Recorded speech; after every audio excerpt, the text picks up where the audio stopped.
The 417Gamers is a group of board, tabletop, and card gamers in the 417 area code. This is the podcast. Welcome to the 417 Gamer Podcast, episode 59, The One with Worker Placement Games. In the 4, Andrea and I discussed 4 games that we've been playing recently: Bargain Quest, Etherstone, Ginkopolis, and Bruges. In the 1 topic of the show, we are joined by some friends. Founder from Moon City Con, Katherine, and her cohort, one of the organizers from Moon City Con, Brian, stopped by. We talk worker placement games. They love them, we love them, we talk all about it. And in the 7, we talk about 7 of our favorite worker placement games. Without further ado, the 417 Gamer Podcast. Welcome to the 417 Gamer Podcast. My name is Rick. And I'm Andrea. In the 4, we'd like to talk about 4 games that we've been playing recently. We're going to start with playing some games with 417 Gamers, and as much as we love trying to get our games to the table, it's always customary to play some of theirs too. Yeah, absolutely. I love how when we get to game night, everyone just has a bag of things, and we're all like, what'd you bring? Okay, what'd you bring? So we played Bargain Quest. This is a 2017 release, published by Renegade Games, I think is the U.S. publisher. Mm-hmm. It is designed by Jonathan Ying, and the artist credited is Victoria Ying.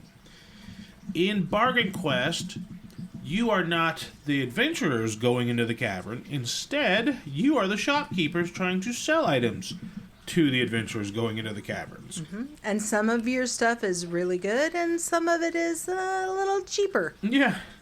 And sometimes you have highly priced crap, and sometimes you have cheaply priced stuff that they might need. Mm-hmm.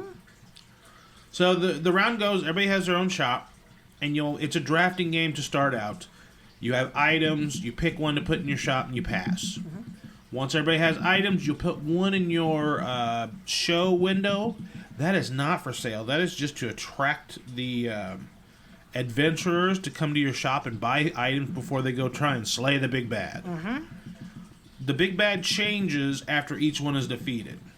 Some big bads have universal effects, like if it's not defeated by this round, it hits whoever has the most victory points in their shop, whoever has the most money, or something along those lines. Right. So the item that is in your shop window has... all the items can have up to like 4 different symbols, and it's the different classes. You have a cleric symbol, a mage symbol, a fighter symbol, a rogue symbol. Yeah.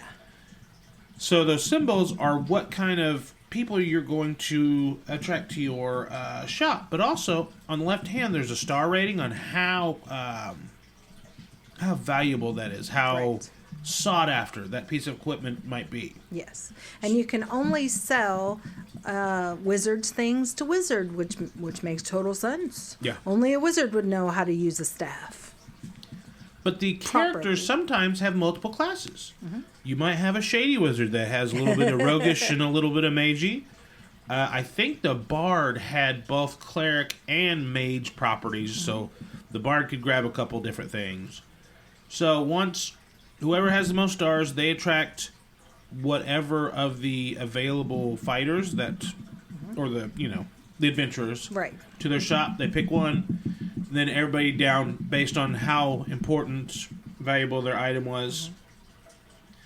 And then you sell them the things. Now all these adventurers have money on them, and you figure out how you're going to sell them your items so you can make some monies.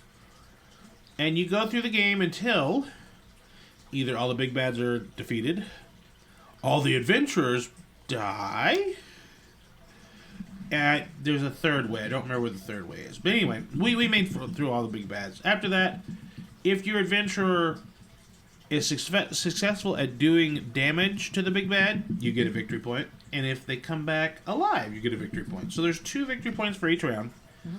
And there may be adventurers that might have a bonus, or you might sell them an item that gets you more money, better bonus, might let you draft more cards, something along those lines. Keep on playing until the end of the game. Whoever has the most points wins. There's a conversion rate. I can't remember if it's 3-1 or 5-1 on money to points. Mm-hmm. It was a cute game. I really liked it. You can also upgrade you have a window where you put an item to draw your customers. And you can upgrade that window to hold more than one item. You can hire employees with the money at the end of the round, and they give you extra powers. For example, some of the monsters have texts that say, at the end of the round, whoever currently has the most points loses $10, and some of your employees can block that effect, or other things like that. So there's more to it. It was a very enjoyable game. We all had a good time. Yeah, I think we've seen this on the used shelf on a few of our friendly local game stores, and it honestly never caught my eye. Mm-hmm. But I'm definitely glad we played it. It was super cute, and if it was offered, I'd play it again. Yeah, absolutely. Now, we're also going to go into something. This was on a couple top 10 lists at the end of last year, some of the podcasts and the YouTube videos we watch. This is Etherstone. Etherstone is designed by, I'm going to mispronounce this and I apologize, Virginio Gili and Simone Luciani. The artist is Paulo Vato, and the publisher is Thundergriff Games. This is a spell-casting type game, and it was kind of billed as a next step, a revitalization of like Res Arcana.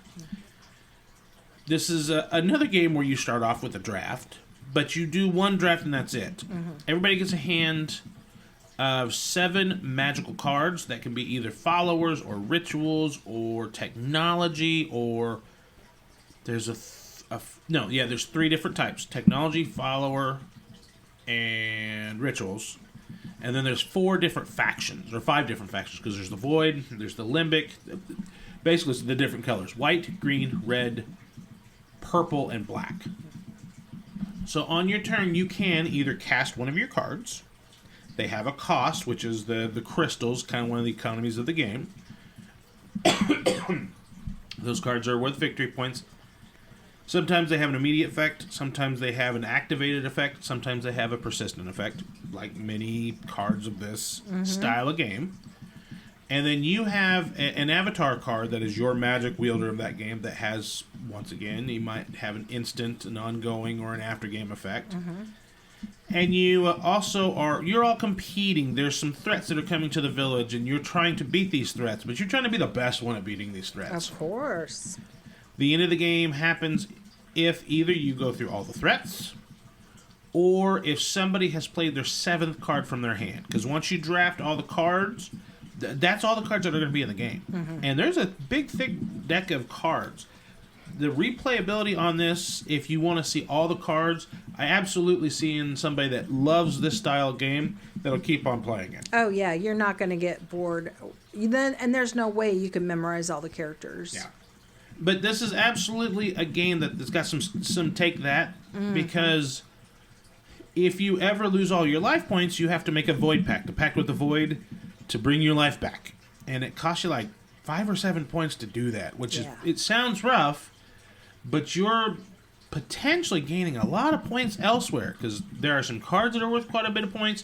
There's some cards that, when they get activated, just start stacking points on them. Mm-hmm. That's the third way. There's a set number of victory point chips. If you ever exhaust that stack, that is the other way the game can end. I thought it was good, but for us, I don't think the 2 of us are going to play it that often. Yeah, we played it at 2 and we played it at 4, and we definitely liked it at 4 much better. 4, there was a lot more interaction. You saw a lot more cards. Because in a 2-player game, you're only going to see 14 cards, and those 14 cards could be kind of crummy, or some cards activate off of specific other cards, or factions, or types. So if this card that I drafted first only activates off of, rituals, but there's only one ritual in the game, and you just drafted the other one, right? I can't do anything with this card. Mm-hmm. It's got points on it, which yay me. But and then some of them, Yeah. Go ahead. I think it plays up to 5. No, it plays up to 4. Up to 4, and that's where I think its sweet spot is. I would consider keeping it just because we have so many friends that like Magic the Gathering and that type of card game. Yeah. And I think this is the closest game that we have to that. This, and Res Arcana. We have Res Arcana as well. And I kind of want to bust Res Arcana out again, go back over the rules, relearn it, and see which one stays. Because I feel like one stays in our collection, the other one goes. Yeah. So that's something to think about. I will. The third one is a game that has been touted by one of our friends. He comes on every year, and he's like, oh, you got to play this, you got to play this. And then you found a used copy. I did. And then you found a sealed expansion for that game. And that game is? Ginkopolis. Yes. Ginkopolis was recommended to us by Mr. Ben. He comes on the New Year's episodes every year. He's like, oh, you guys have to play this. It's awesome. And I thought it was really good. Yeah. There was a lot going on there. There was a lot going on. I will give you that. My phone is not showing me stuff. Why aren't you showing me things? Is our internet being a... We played it without the expansion, though, since it was our first time. Yes. And I'm glad, because I don't think I could have handled the expansion plus the base game on my first go-round. But I did enjoy it, and everybody that walked by is like, oh, hey, you're playing Ginkopolis. That's a really good game. All right, this is designed by Xavier Georges, and it's published by Pearl Games. Bennett said the actual European publisher is no longer in business, or something's happened to where they're not making this game anymore. And the expansion is out as well. So we have a sealed expansion that you scooped up when you saw it at a storefront. I did. And you're like, oh, if we like this game, then we have the expansion too. And if we don't, you can't get the expansion. So right, somebody will want it. Exactly. So Ginkopolis is an interesting game where you're collectively building this town up, but it's competitive because there's some area control elements, which is usually not a big one for you. But it seemed like you did enjoy this a little bit. Yeah, I really caught on, and I think that as I get more comfortable playing the heavier games, the area control isn't such a big problem for me anymore. Yeah, and when it's a part of and not the thing, right? Which this had a big part to it, but there was drafting, there was resource management, there was tile activation, there was. Kind of bidding, not really. I mean, when you're trying to go after something similar, there was kind of there was a way to do it, and I don't remember how Ben explained it. Like if two people were trying to expand an area, whoever got to do it was based on how much they were willing to give up, I think. Or maybe I'm mixing this up with another game we played that night. We played like 3 games that night. We did. But on this, there are cards that are handed to everybody. And there are letter and number cards. All tiles are numbered. If you get a number card, you can place it with something else in your hand to try and place out a tile, because you're going to place a tile on top of that number, or you can just place that number to get resources. If you have a letter card, you're potentially enlarging the town. And you can place one of your tiles that way, or you can just burn that letter card for, once again, resources. So do you want the resources? Do you want to expand? Yeah. And sometimes you're kind of in the middle. You're like, I have enough resources to do this, but do I burn it all and leave myself nothing with no options next turn? Right. Because all those number and letter cards are drafted. We played a lot of drafting games lately. We have. So of the draft, you pick one of the ones that you're going to do that round, and you're going to pass it to the next person, so you kind of need to peek and see what they might be coming back at you. Oh, I didn't get that far. All I could concentrate is what I needed.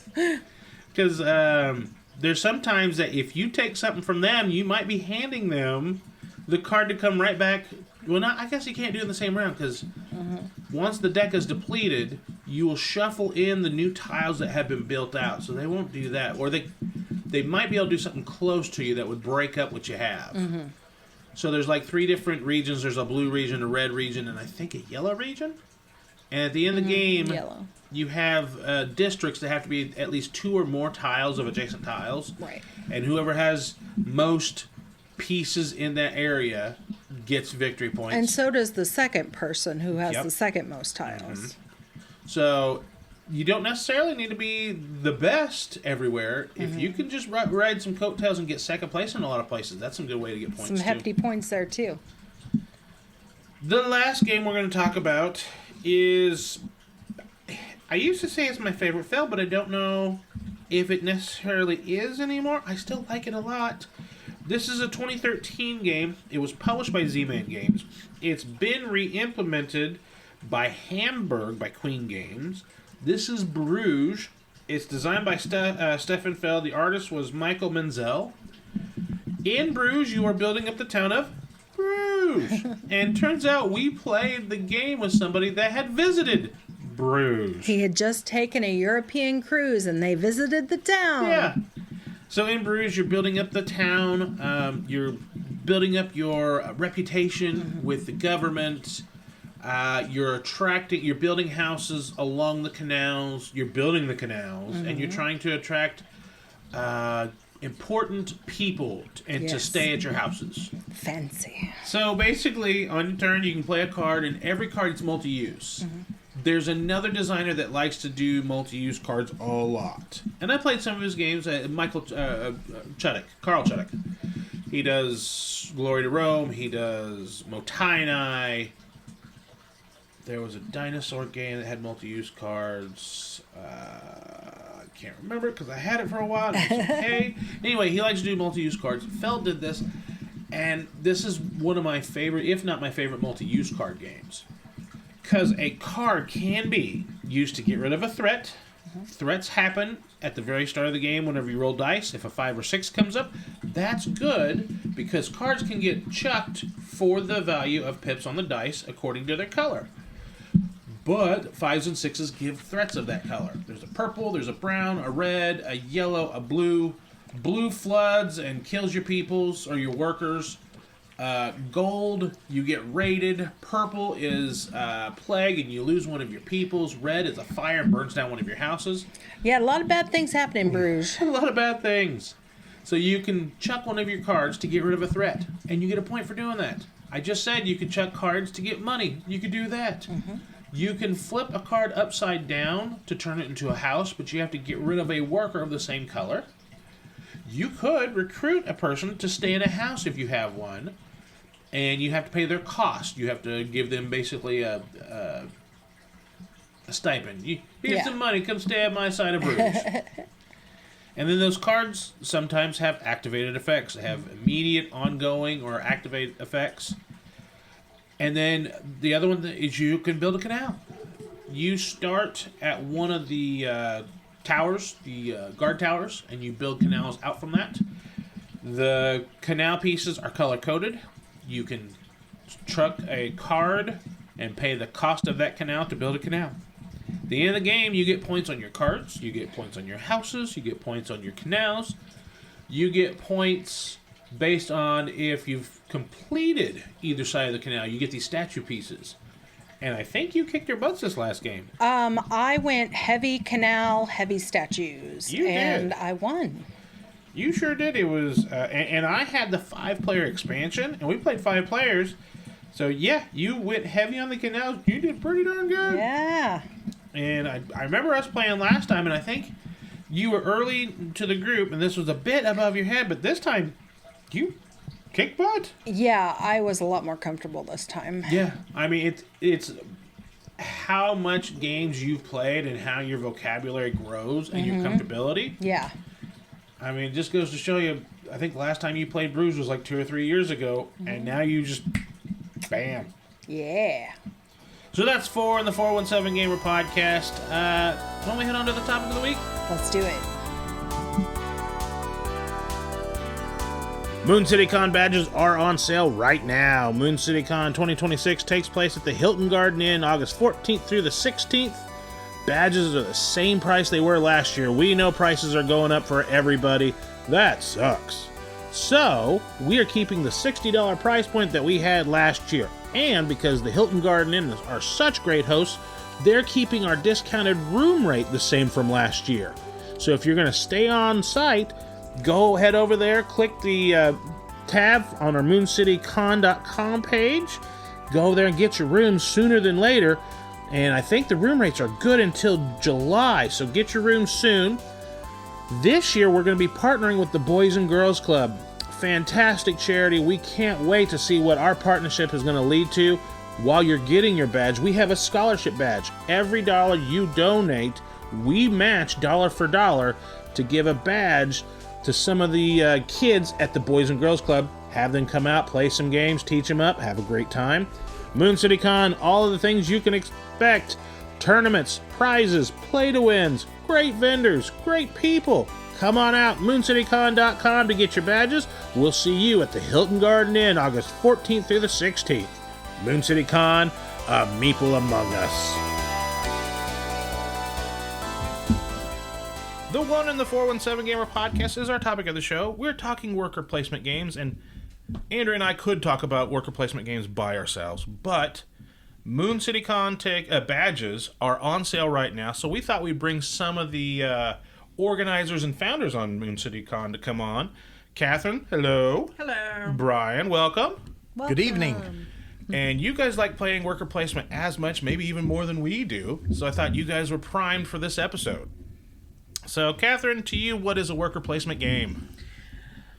It's a game where your action is going to be to select a spot on the board and take an action based on where you are on the board. So typically, like a classic mechanic, if there's no tweaks to it, it's going to block other people from taking that same action in that same round. And then you also have a limited number of actions based on how many workers you have to place. And generally, there are ways to increase your quantity of workers so that you can get more actions. Yeah, and it's basically another take on action drafting. Yeah. But yeah, you're placing workers on there, and I find that the wrinkles that different designers put in there are really nice. One of the first games to do it was Kalis. And going back to playing Kalis, it's a nice game, but it's fine. It is. And then Agricola is another old classic. That's a Uwe Rosenberg game. I do like it, but we like the 2-player game that spun off of that much better. And I'm kind of spoiling that for later, but it is a game we like. I figured that you guys do like worker placements. How much do you like it over other mechanisms? Is it one of your favorite, or what would you say, Brian? It is one of Catherine's favorites for sure. Oh, Gotcha. No, I like worker placements when they are a portion of the overall mechanic, not the singular mechanic. And I think you also like it when the choices are draconian. Yeah, you have to be able to give up make a something. Choice, and you have to give up something. That's what you really like. I mean, the reality is my favorite mechanism is probably still the rondelle. Like, you do have an aspect you can use worker placement for a rondelle, but the rondelle to me makes it. I mean, I'm going to skip ahead on talk about what I don't like about worker placements here, because what I don't like about worker placements is it feels like there is a set prescription for how to play the game. Like in a curricula, you have to go and do things that will let you increase your people. Yeah. And like it's just like you have to take certain actions, otherwise you are kind of hosed, right? Yeah. Whereas if you have it in a rondelle, it makes player order not as important, I think, and it just kind of balances out some of that I have to get this action spot type of thing. Sure. And then you have games like Fields of Arle, and we played it 3 or 4 times, and that's another game where we've kicked along to another friend in the group. Mm-hmm. But that one, I felt like there were so many different paths. Mm-hmm. If you really wanted to work on your fields and animal husbandry, you could do that. If you wanted to build the vehicles and ship stuff off, that was a valuable path of points. And if we played enough, maybe down the road we might have found something that really ruled above all the others. Mm-hmm. But I was very happy with that. I do like it to where on a worker placement game, if you do, or you can find various paths if there's a whole bunch of different stuff. Right. One game that I think you and I both were kind of vanilla on was Agra. Had little elephant as the player token. Yeah, that one there was no opportunity costs. It didn't feel like it. It felt like you could go anything. anywhere, get anything, and you were doing okay. Yeah. I never felt like there was a bad action. And maybe there was an action that was maybe slightly better for that turn, but then the other one might have been better overall, but there was nothing like, oh no, I didn't take that. Andrea, you like worker placement games quite a bit. I do. I prefer the type of worker placement where more than one person can go to a spot, as opposed to somebody takes the only spot and that was the only thing you could do that turn that was going to really help you, and now I have to pick some move that isn't going to do anything for me. I'm terrible with the pivot. Yeah. When you've got a plan. Yeah. And you have to pivot because And you I can't love the go pivot. there. So he likes them more than I do, obviously. I do. Andrea likes her more friendly games and I like something. I don't necessarily need conflict, but I need something. You like gotcha. I do like gotchas, absolutely. But I also like strategies to where, in my head, I'm like, ooh, this is good for me, this is good for me. What are they going to do? Right. I didn't know the term hate drafting until we met. But you've That learned is a it. thing. But I do know it now. Yeah, but our Splendor Duel, you know and use it quite well. We did that today, actually. I should have done a hate draft, and it didn't occur to me until after it was done. We were playing Flatiron. Yes. And he was able to take a really good turn, and I could have prevented it if I had been in the mindset to look at his board and see what he needed to do, but I didn't. I wasn't thinking that way, and it wasn't until after my turn he had taken the turn, I was like, oh darn, I could have stopped you. Mm-hmm. Now, and that's a game we'll talk about on a future episode. Flatiron is by the same design duo that did the Red Cathedral and the White Castle. Flatiron is a 2-player game where you're making the Flatiron iconic building in New York City. And Yorkie Springs and Sure. 5 other Chicago. places. Yeah. Right. But you're 2 architects that are working with and against each other to build it. You have different columns of different colors. You put them on there. You have to take actions to acquire the columns. You have to take different actions to put them out there, as well as acquiring other cards to help you get better points, more money, all this stuff. Very fun. I know we got a couple of the rules wrong because this was our learning game. Mm-hmm. I think the real book could have been a little bit better, but I think that has been my quibble on all 3 of their games so far. DeVere does that. This is not a DeVere game, so I was hoping the rulebook might have been a little bit better, and maybe it was a tad bit better, but I don't know. That also could have been me trying to run through the rulebook before we had to do home improvements, too. Yeah, we were in a bit of a rush. Back to worker placements, though. Actually, Flatiron is a worker placement. You have one worker, and you're placing them on a spot, and when you take that spot, the other player can't go there. They have to go somewhere else. How many worker placement games in your collection? I want to say we're sitting around 30 ourselves, 20 to 30. Yeah. Yeah, that was my estimate. That we had about 20 to 30. We like it quite a bit. And honestly, if it's its own mechanism, I'm fine with that in the lighter games, because Lords of Waterdeep is a favorite of ours. Well, and worker placements are very accessible. Like Yes. for new gamers, to learn a worker placement, it's pretty easy to say, these are the actions you can take. When you want to take one, put a worker there. Yeah. And you get to do that thing typically immediately. Yeah. Yeah, I think it's one of the more accessible mechanics to teach, especially to somebody that does not understand the board game lingo at all. This is a worker, that is an action space. Put, go, take. Exactly. Yeah. It's great. And it also is one of those gateway mechanics to step them up into bigger games. Right. So the Lords of Waterdeep, when you have contract fulfillment, whenever you're taking your quests, you're taking your workers to go get your actions, to get your, set collection, acquire pieces to fulfill those. It's a great little game, and we still play the crap out of it. And then she got us the really nice mat that includes the expansion on it. So Neoprene rocks. Mm-hmm. Yeah, neoprene does rock. Some underrated or hidden gem worker placements. Catherine, what's some of yours? I think Troyes, which is Troyes. Mm-hmm. Troyes is a very underrated worker Dice placement placement. game. It's a dice placement, but you do have the workers that you're using to manipulate various things. And then also, I would say Rajas of the Ganges, which I just learned in reading stuff for this episode is by the same designer as Village. Yeah, Marcus Brand, Inca Yes. Marcus Brand. Yeah. Yeah. Which I love Village. So They did some of the those escape room in a box games. Yes, I he think, does too. Exits. Yeah, the Exit series. Yeah. So that really impressed me because you gave us Rajas that year for Christmas, Yep. and I was And I told you this is a Catherine game. Yeah. And once in a while I'm wrong, but that one was a Catherine game. that one was a Catherine game. That one is very much a classic and deserves much love on the table.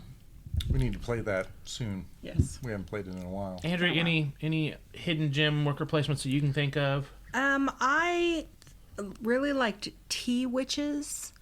I liked the theme of it, and we hadn't played a game that was that intricate. There were a lot of moving pieces going on as far as what you select gives you what resource, which goes on what card, and then the cards move down a train. And so I was surprised at how much there was going on there. And then I'll bring up El Gaucho. I know we've talked about El Gaucho again, but it just makes me laugh. It's a worker placement, cattle herding, good old rancher game that the art is hilarious, and I love it.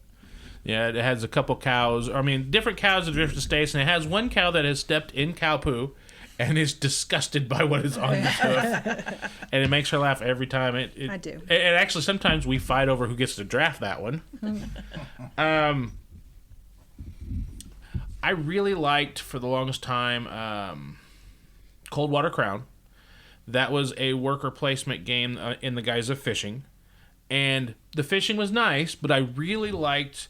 It was a double worker placement, not too dissimilar from the Shem Phillips Viking game. That one's a put Raiders one. of the North Sea. Yeah, where you put one, pull one off. Yeah. Coldwater Crown did it first. You have these tokens in the number 1 or 2, and when you put it on, you get how many actions, 1 or 2 of it, and then you pull another one off. So you're manipulating the board twice. You're clogging up a spot that somebody cannot take whenever they place, but potentially they can grab it back when they pull it off. I really like that one. And then Archon Glory and Machinations is an older game that had... Too long a name. Sure, but the workers were tied to your hand of cards. So the workers themselves were just bland meeples. You had to play a card with it. And you had... Most of your cards, when you started, were just bland gray workers, and they just did all the regular actions. But then you would eventually upgrade some of your cards to be like a tax collector. Anytime you went to a place, you got some more money, or the artisan or the crafter that would give you some discounts whenever you bought some materials, or the soldier that allowed you to put a little more strength at the gates to help fight the invading hordes every 2 or 3 rounds. They would come in, and whoever... If it was successful, whoever presented the most defense got some extra VPs. And if it wasn't successful, then everybody took a punishment. Gorgeous art. I don't think a lot of people got to play that one. It's still in my collection somewhere. I just got to find it. There's a couple games in our collection we just can't find. That's one, and then Le Havre is another one. We promised Le Havre to a friend, and we still haven't found it. The promise is still there if we find it, but we can't find it. Do we have that? I think you have Le Havre. No, I know we have it, but do we have your copy? I don't. Maybe? We'll have to look after this. If you have 2 copies of Le Havre, you might, I and do, it's promised to somebody else. I might have it. I Okay. have to look and see. Because that might be why I can't find my Le Havre. I was like, Hopefully you didn't put it in the storage room, though. No, I didn't put any of the other games. So you talked about some things that you don't care for in worker placements. I don't like it if you're meandering and there's not at least some type of opportunity cost where it's just free fare and there's nothing there. It just feels kind of bland. Andrew, is there anything you don't care for about worker placement games? yeah, just said, somebody took my spot. You don't like it when people take your spot. I don't like it when there's only one path forward and it's blocked. Right. And then it's just not fun anymore because you're just wasting turns and nowhere to go. And so basically you're just like, can we hurry up and finish this game? I like, it's okay for you to take one path and me having to switch to another path is fine. But there needs to be another path available. Otherwise, It's no fun. Right. Brian? The same. Yeah. I mean, it's when you're trying to do something and you've got this, you see several turns ahead and then they break your spot. It's so hard to pivot. Yeah. And figure out how to get where you were going or even abandon it to do something else and start over. That to me just, by the time the game's over, I'm still like starting. I don't like in a 4 or 5 player worker placement game where getting first player matters that much. Right. That you have to waste a turn to go take first place, or the first spot. Right. And you basically forwent everything else just to make sure that you get first pick next round. If it's that pivotal, I feel like that's almost, it feels like a cop out of a design, but that's just, that's something I feel like. Well, Doesn't and I think Rajas, though, have some benefit for taking first player as well as taking first player? Yes. And I think that speaks to the whole idea of only one path, right? Like if there is a definitive thing you need to do to win this game, like you have to, one, if you learn that strategy, well, then the game's not fun anymore because you figured it out. 2, it makes player order matter. Yeah. And there are so many games, like even Rajas. Yes, player order matters to an extent, but it matters more randomly. So it's not like, oh, you must always go first. It's looking at the board. Do I want to go first or do I actually not want to go first? Yeah. And so those are fine. Like Concordia is an excellent example of that, even though it's not a worker placement. It's an example of going first is not always ideal. And so I like games where, again, it's not prescripted as far as this is what you have to do to win this game. Yeah. And then before we get out of here, when you think worker placement, is there some designers that come to mind? Brian? Uwe. Give me the easy answer. Yeah. Yeah, Uwe, and then Jamie Stegmaier for me.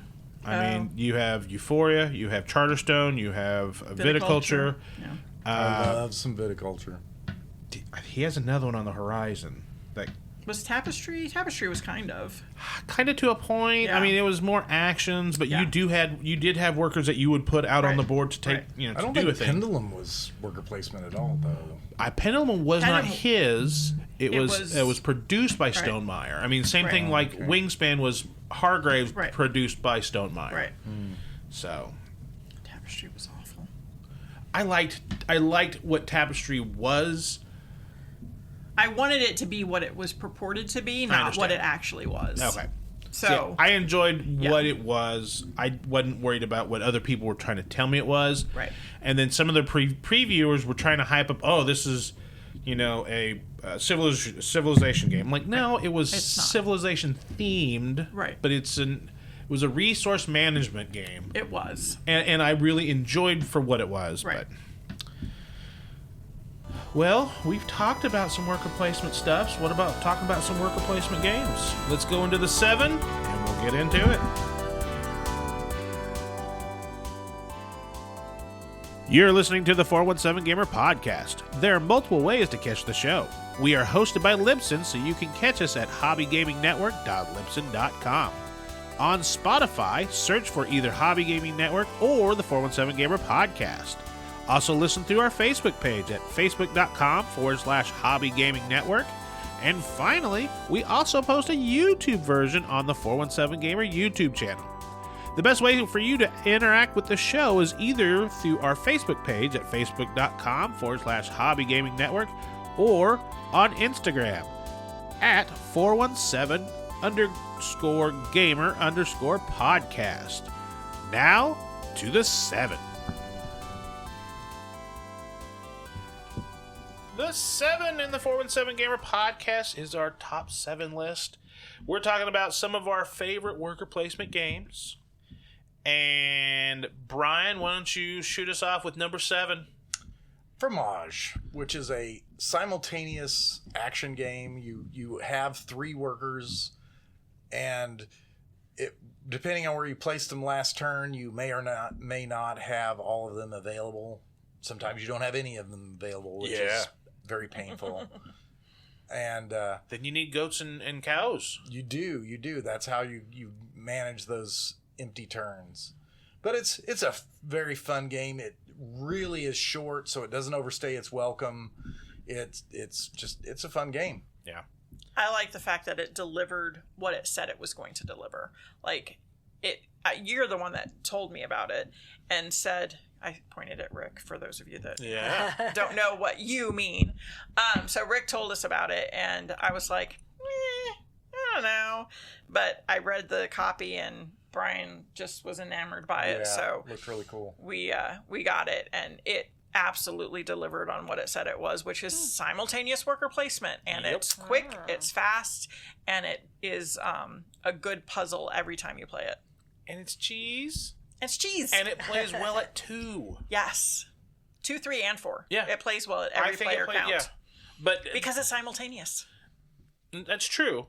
But I find that there's not a lot of worker placements that Andrea and I like to play at 2 that aren't a 2-player worker placement game. Right. Right. Which makes sense because it's kind of like an auction game. Yeah. You cannot play an auction game at 2 players. Right. Because as much as we love viticulture, we don't like viticulture at 2. Right, because it's only 1 spot per action. That's right. Awful. Yes. Yes. Not only that, there's no bonuses on those front actions. I want bonuses. I need bonuses for my cards. In fact, we kind of house ruled one night. We're like, you want to just play with the middle spot that has the bonus? Yes, please. Andrea, number 7. Oh, Rick, you should talk about number 7. It's the White Castle. White Castle made our list not because Andrea chose it, but because Rick did. She chose it for me. I asked I did. her. I gave her a list of like 30 worker placement games, and she goes, I don't know half of these games. That's not true. Well, I have the habit of letting her play one game, and then she's like, when are we going to play this again? I'm like, that's the neat part. We won't. I did not like that when I came into the gaming world, too. Right. Well, acquisition problems. Like, hey, this is nice. I'm like, yeah, it was nice.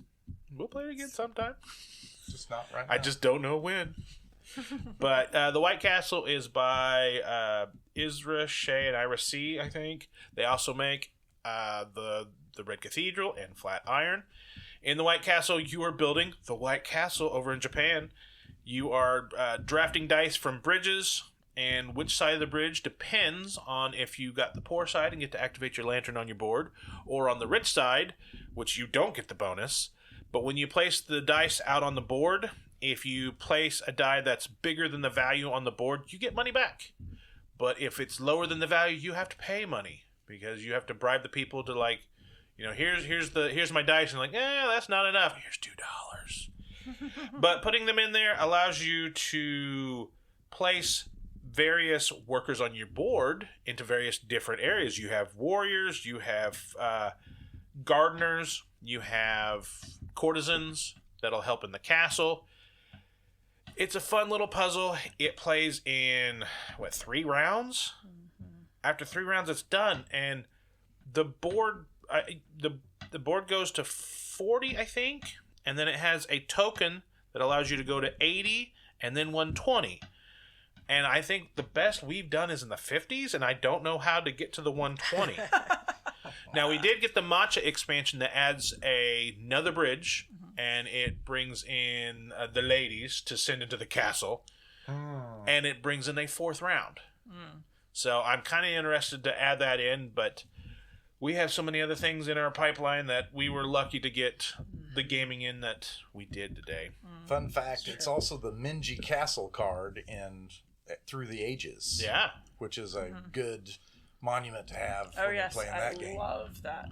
And in World Wonders, you get to build Himeji Castle, and it's worth, I think, 2 cultures or 2 population heads, which is points. Andrea, it's funny how there's a game for every historical moment. Yeah. And war and conflict and negotiation.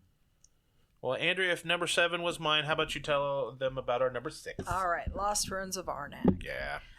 This was a heavier game than what I thought it was going to be. Although when you pulled it out in the box, there was a lot going on there, so I should have guessed. Yeah. It's kind of a little bit of Indiana Jonesy art on there. You've got a little explorer that you're moving.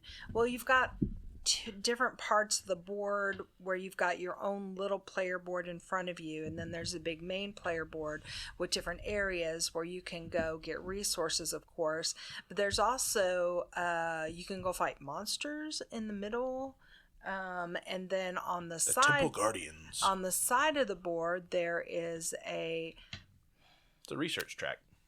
it's a track, but you have to pay resources and to move up the track, and then you get more stuff as you move up the track. So it's not just necessarily like an advancement track that we have in some of the other games we play. Sure. It's part of shows you how many points you're getting, but it's also part of the game in that you have to do things in that track as well.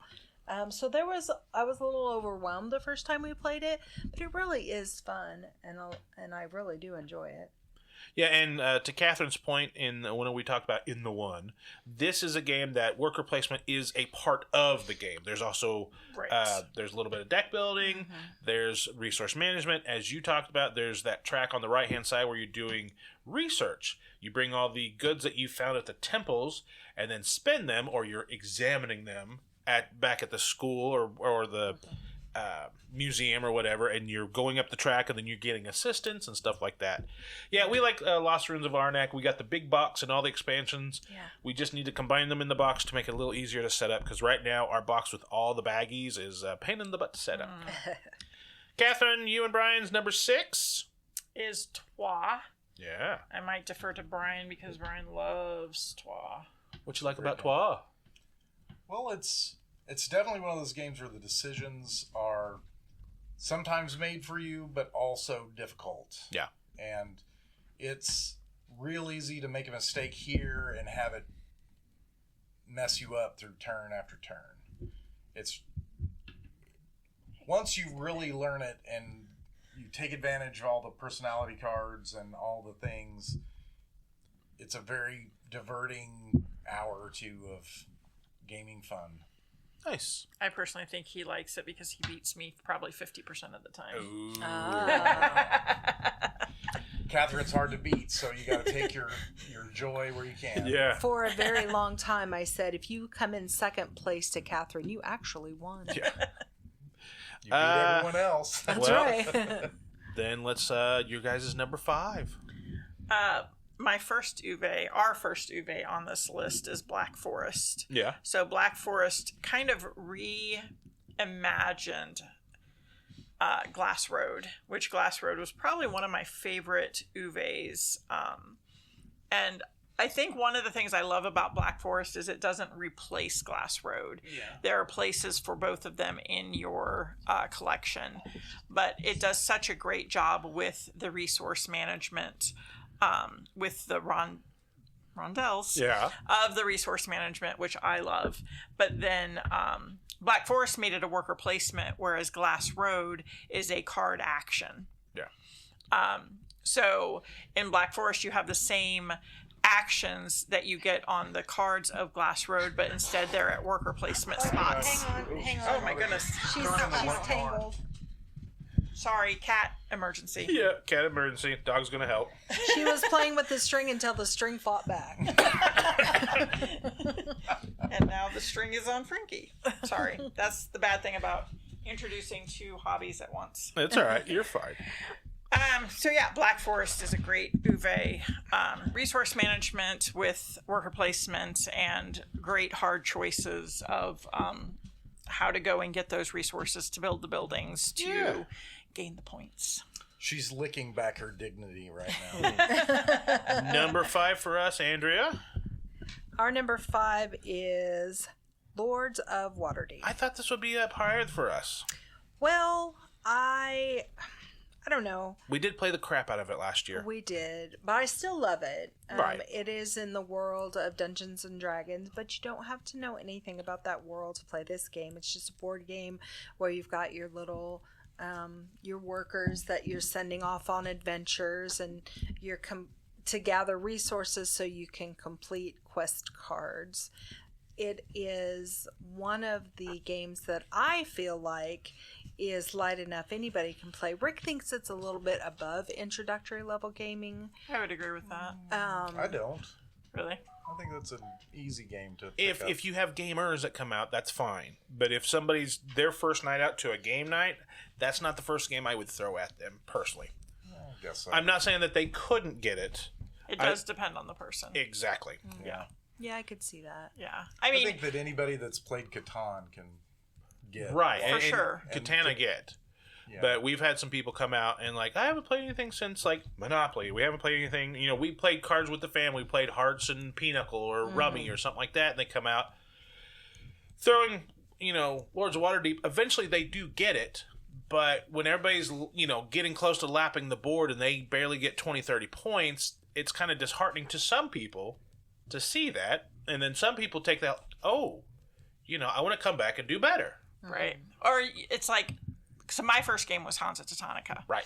And I remember, yes, getting lapped, but also remembering like, let me play this again right now because now I get it. Because it's that puzzle and you didn't understand the puzzle. Right. But then you see how everything fits together. And so if you have somebody who is more concerned with the puzzle than winning, then you can capture them into the hobby with any gateway game. Not necessarily what weight. But I do agree with you, Rick, as far as like if we have a brand new person completely off the street that, they've played solitaire and Go Fish. Yeah. I mean, Lords of Waterdeep might be a little bit of a stretch because you do have the moving parts of, okay, I have this quest I want to complete, but I also have this special end game goal that if I complete these quests, I get to do that, and how everything comes out together. Sure. You do have a lot of balls to juggle that if you're not used to being able to set up actions and domino them out, it can be very disheartening. Yep. Yeah, I could understand that. Our number 4 is Agricola, All Creatures Big and Small. And we adore this game, and there for the longest time before we added in the expansion buildings, I was whooping some butt. Which made no sense because it's a farming game and he knows nothing. I knew so much about farming, I kicked her butt over and over, and she was born and raised on a farm.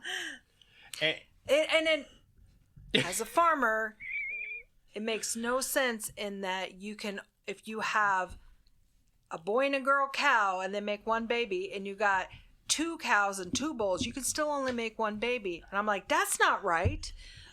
He's like, that's board gaming. That's how you farm. When you have 45 sheep on a turn, at the end of that round, you make one more sheep. That's how. Period. Yeah. Now that we've added in the expansion buildings, it's really changed up quite a bit because some of the buildings are way more her style of gaming or mine. Like she got the fertility clinic, which gave her an animal. If she just had one in the lot by itself, she just could pop out another one at the end of the round. I'm like, yeah. Parthenogenesis. Yeah. She's over there just loving up, and she's got another sheep. It's Dolly. Number 4 for you guys? Rajas. We already kind of talked. Well, Rajas of the Ganges is, which I did not think I would like, even though Rick said, yes, it's a Katherine game. And he was right. It is a Katherine game. But it's a dice game, which typically I tend to avoid. But I guess Trois is on here too, and that's a dice game. I guess I like dice that you can mitigate. Well, we liked Euphoria for a while. I think we just burned ourselves out on it. Mm-hmm. I've only played that once. Yeah, but again, you can mitigate the dice. Yep. So it's like with all Feld games that are dice games like Castles or Solution, you still have ways of mitigating the rolls so you're not married to what randomly affects you. Yeah. And I like there's so many different options with your dice in Rajas. Mm-hmm. You can float up the river. You can, build up your own little player board for your going to the temple. Mm-hmm. I like how the colors restrict your actions. Yes. You can be stuck because you don't have the right colors going on. Well, I mean, and I feel like you being stuck is poor planning sometimes, but sometimes it's just Random. How the tiles come out. Yeah. yeah. Sometimes, the tiles are just hosed you. Yeah. Your guys' number 3. Barcelona, which is a newish game to us. We played it at BGG. It's both a worker placement, but it's also a placement situation where you're building buildings and you have to have the corners going on to manage building it. And as the usefulness of the buildings come up, you need more and more of your workers to add to it. It's a fun game. It's got a lot of strategy to it. You what the player does before you makes your turn, forms your turn for the next round. It's fun. Our number 3. Bus. And I didn't realize you liked this as much as I did. When I first saw it, a friend of ours brought it to game night, and he unboxed it, and Rick was like, "Oh, Bus, great! This one's wonderful." But Is that the Splotter? Yes. Yeah. it just It's my favorite Splotter. to me it looked like a boring, bland version of Ticket to Ride, and I was like, Well, it is a splatter.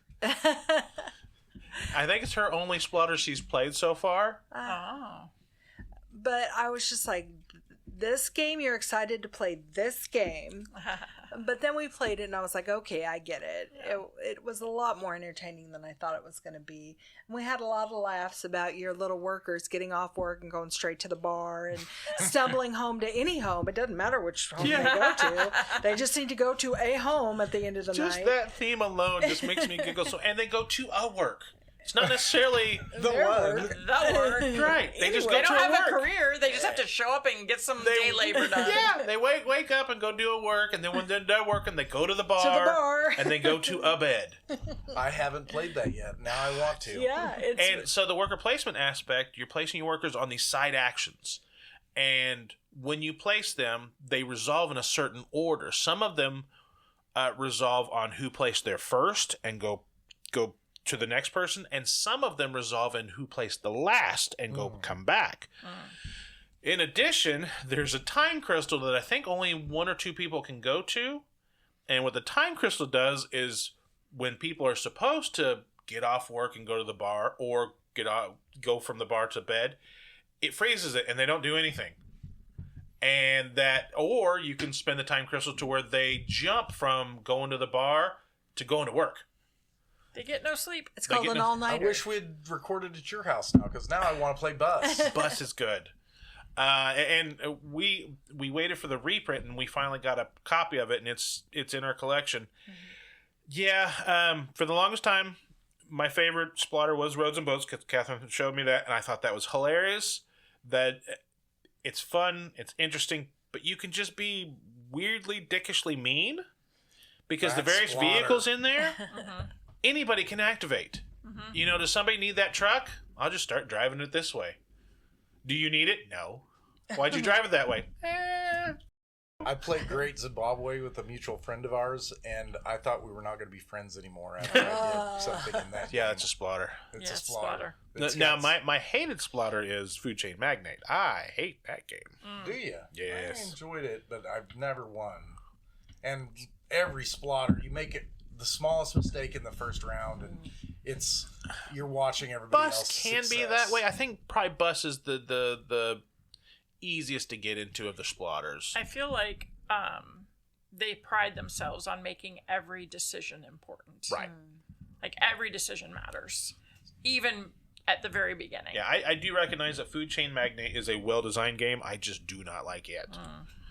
It's one of those games that in Food Chain Magnate, you're building up a restaurant and you're trying to advertise for that restaurant and you're trying to get staff for that restaurant.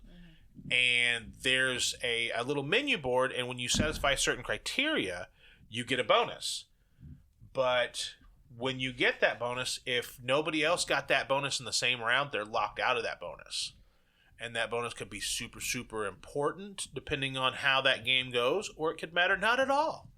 So you could get extra refrigerator space so your stuff doesn't go bad, but if things are activating so quickly that you never need the storage, that extra refrigerator space does nothing for you. You could get something that gives you more ad space. Well, if everybody's, honing in on your area to where your ads aren't going out with your ad space doesn't matter, then that bonus matters not. And it was one of those things like, no matter what I did on that game, it seemed like I was going in the opposite direction than the other people. It's like watching somebody line dance and everybody's going to the right and I'm going to the left. But, Andrea, number 2 is your fault. What is our number 2? Rock Hard 1977. Yes. This, one of our friends, he thought was the same weight as Lords of Waterdeep. And I think it's close. But he likes it that it has theme. And I think you agree. I love my theme in games. We've talked about it many times. Ameritrash. Yes, I love my trash. I'm a little trash panda, I guess, when it comes to games. A little American trash panda. But it's loaded with theme, and you get these little cards that say funny quips about, you ended up in the bathroom and a girl wrote her phone number on your hand. You get 3 points, just cute little funny things like that. Or you take candy, using air quotes, so that you can write extra songs because you have more energy because you got a sugar rush from your candy. So you got to take quotes. You missed the air quotes. Yes. There's lots of air quotes there. Right. So you got to take 2 turns because you were hopped up on your candy. But if you took too much candy, then you got to go to candy rehab and you miss a turn. You too. So it's just a lot of tongue-in-cheek, funny 70s hairband music. Sounds references. a little more adult than maybe. Oh yeah, you can. It's not family friendly. This is not a child's game for sure. I mean, there's nothing. I would say teen plus, because there's nothing outright vulgar. There's allegories and allusions. Right. There's a lot of innuendo, but nothing vulgar. Right. So it's cute. And this is also one of the designers on this is from the band The Runaways. It's Jackie. I forget her last name, but she helped design it, and it's a very fun game. Mm-hmm. But she loves it. I like it quite a bit, and it'll stay in our collection, but she loves it way more than I do. I want to play it too. Speaking of, I think that's something we might need to do down the road. Now, the Dice Tower does something and they do a live stream on it where they call it Ketchup Palooza, where people are like, here are the games that I need to play, and then they're like, all right, we'll teach you up. I think we need to do that maybe with you guys, and or maybe add that to like a Thursday theme, like Ketchup Palooza, put out a game that you have not played that you would like to learn. Somebody will try and bring it if they can. There you go. Nice. That's a good idea. That's a great idea. But along the number 7, you guys, your number 2 is Viticulture, one of my favorites. I love Viticulture at 3, 4, and 5. Yeah, it's not a I 2 will player not so play much. a 6-player game. No. It's terrible at 6. I've had just one not enough shared good 6-player game, but that's everybody knew it at that point. Right. Everybody was taking quick turns. Yeah. And it was just a 2-hour game. Now, Catherine and I sat through a 4-hour game, 5-hour game. That was so painful. I did have my knitting, so at least I had that. You going did, for and me. we did have pizza, and we did have tornado warnings around. Oh my the gosh, con. I will never forget. I think that was the first game I ever played with Craig. Yeah. Yeah. It was Craig and Gary And Alan. so much analysis paralysis. So much min-maxing. It's Yeah. like, just do something. It doesn't matter. Just do it. I love that I can just decide and do stuff and just get my. I don't win. Now, I do prefer it with the visitors from the Rhine cards. So in the base game, there's a lot of visitor cards that give you points. Points. Right. Where the visitors of the Rhine cards replace those to help you on your production of things. I think you said that, is that with the base cards, You replace, it's frustrating that you can't just play the game to make it make sense and be successful. Like, you have to invest in the cards. Yeah. And when you do with the Visitors of the Rhine, you can play the game for what it is, which is, I want to be a winemaker. Yeah. So go make wine. You can throw the Euphoria crossover cards in the trash, though. I do not I like agree with those. that. Those are awful. I don't think I played the Euphoria Ben crossover. has them. Does he? Yeah. Yeah. And it just... Now, I have not played with They're the Uwe awful. Rosenberg cards. Yeah, we have those. Visitors They're good. from the Moor. Yeah, they're good. And I think I can't remember if they integrate with just the base or they go with the others, but I think they have a different back I want also. to say we play with all of them at do ya? once, except for We the have big Euphoria thick ones. decks. Yeah. Yeah, we do not have the... Thank God. Those are just... They're negative. Nearly all of them are negative. They're just nasty. Yeah. 3, 4, No, and I 5, would like I that. love viticulture. 2 and 6, How many of the expansions have you played with? Like, have you done the cheese and with you wine? we did cheese, but we did not do the apple and the cows? No, Tomato sauce. tomato sauce. tomato sauce. We Yeah. did not do the tomato We did not sauce. do that one. And then I want to Andrea? do them just to do them, though. Andrea, what's our number one? Our number one is a new game, and we don't own it yet, although we're still trying to acquire it. Well, we're asking our friendly local game store that we told them that we will buy it when they get in the next print run. Yes, because our friend brought it to game night, and we played it, and it's called Cretaceous Rails. Yes, Oh, Brian likes this one. it I do is. too. It is. I'd like that a bunch. It is the train crash, pun intended, of two autisms of dinos and trains. You're like, do you like dinos? Yes. Do you like trains? Yes. Here We're you go. going to put dinos on trains. So basically, you are doing a tour of a Jurassic Park, a Cretaceous Park, and you have to TM.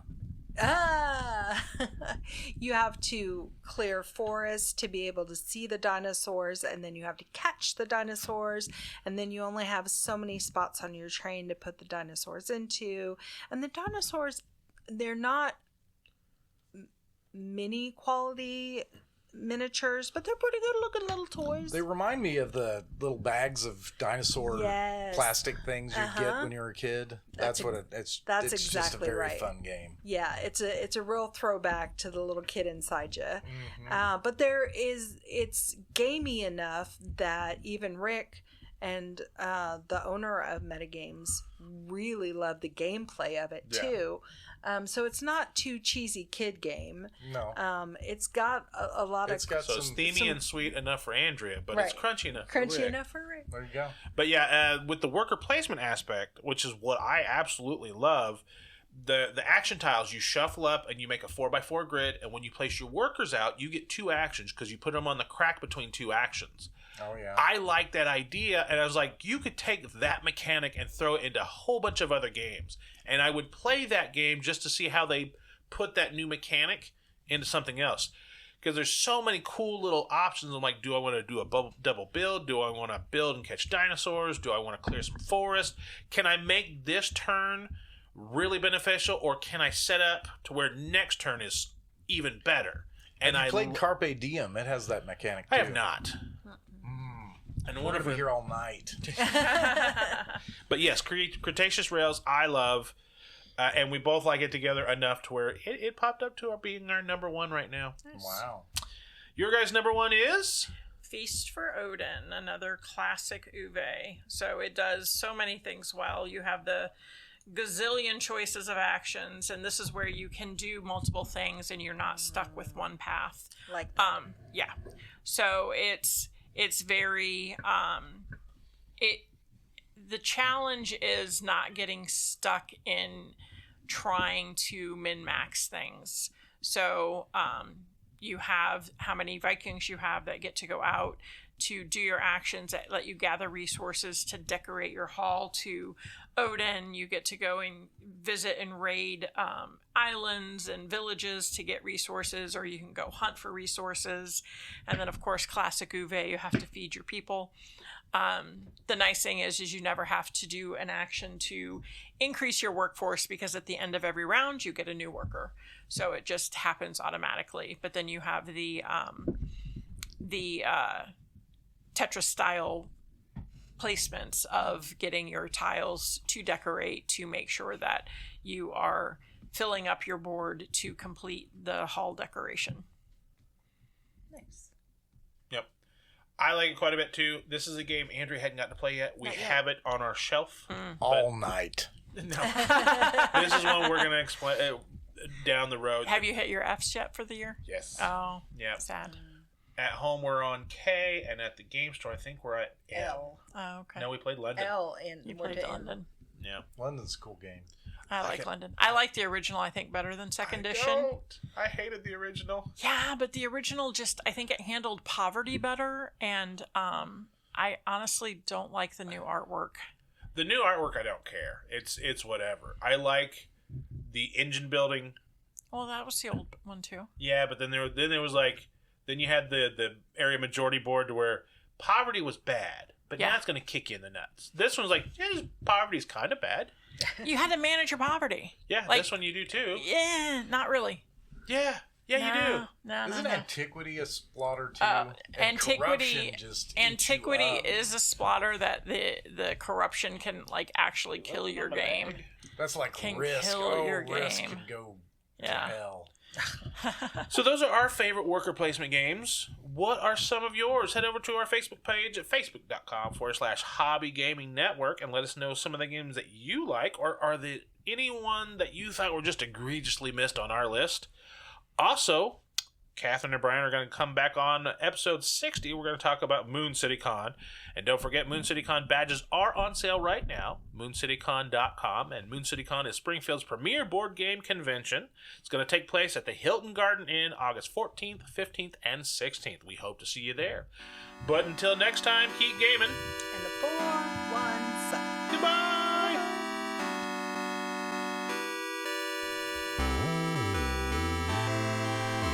The 417 Gamer podcast is recorded and produced by Andrea and Rick Bagwell. The intro music we use, Kind, Gentle, Beautiful Person, and the outro music, Making Up for Lost Time, was created by Origami Reptica. For links to our show notes, the music, and guest links, head over to our Facebook page at facebook.com/Hobby Gaming Network. Until next time, keep gaming in the 417.